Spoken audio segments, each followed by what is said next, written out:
So part two, truly all we need to do is comprehend that just by accepting the reality of whatever that existence is of which is causing the suffering, causing the pain, causing the thoughts from just tormenting us, is by accepting it.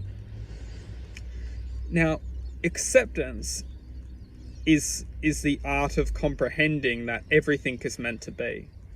And for those who truly believe that everything is not meant to be, we still need to understand the true power of ignorance. Ignorance itself is comprehending that we have the power to ultimately predict our lives, and we don't. Because what we do have power is we have the power to accept, we have the power to love, we have the power to give, we have the power to serve justice, we have the power to access wisdom.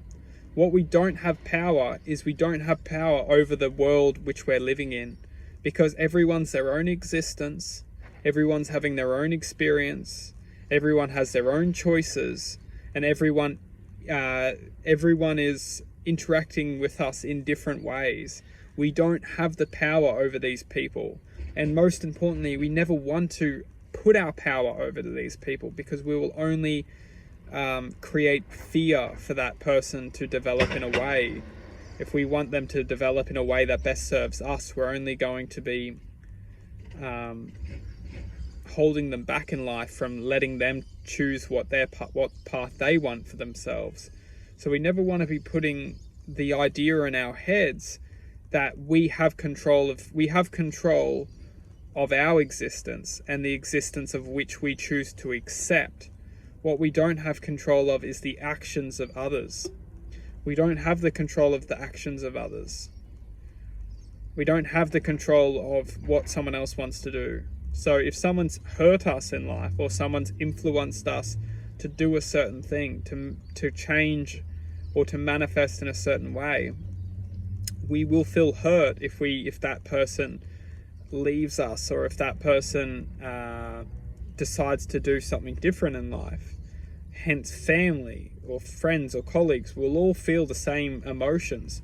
It's almost like we feel hurt because life naturally manifested into its own existence. We can't attach ourselves to things which will naturally move away again. And this is the power of accepting someone for who they are. Because we must learn to accept someone for who they are. And this is where we start to gain the power back for ourselves, the power of love. Because when we're not accepting, we're going against our own true nature. We're feeling negative and hurt. We're feeling anger and frustration. We're feeling deceit and jealousy. And not necessarily jealousy, but deceit and just we're not truly being able to accept the infinite truth for who we really are, because the infinite truth lives within acceptance. And as long as we can choose to accept, we raise above this deception of frustration and anger. It's like a parasite which just takes over us and just talks to us like, how could that person do this? Why would that person do this? But what we need to understand is that this is just life evolving. We can't look at them and think how evil they are, or how deceitful they are, or how bad they are, because they are just being the expression of themselves.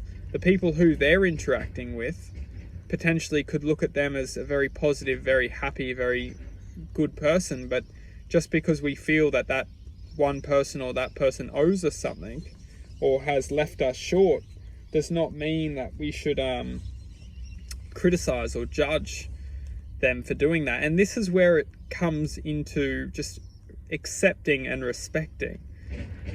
It takes time and it takes practice, but the only way to stop feeling the hurt is not to block someone out of our lives. Even no matter what they're doing and how they're affecting us, it's not to block them, it's to accept them. Because as soon as we start to accept these people, we start to acknowledge them for the existence which they are.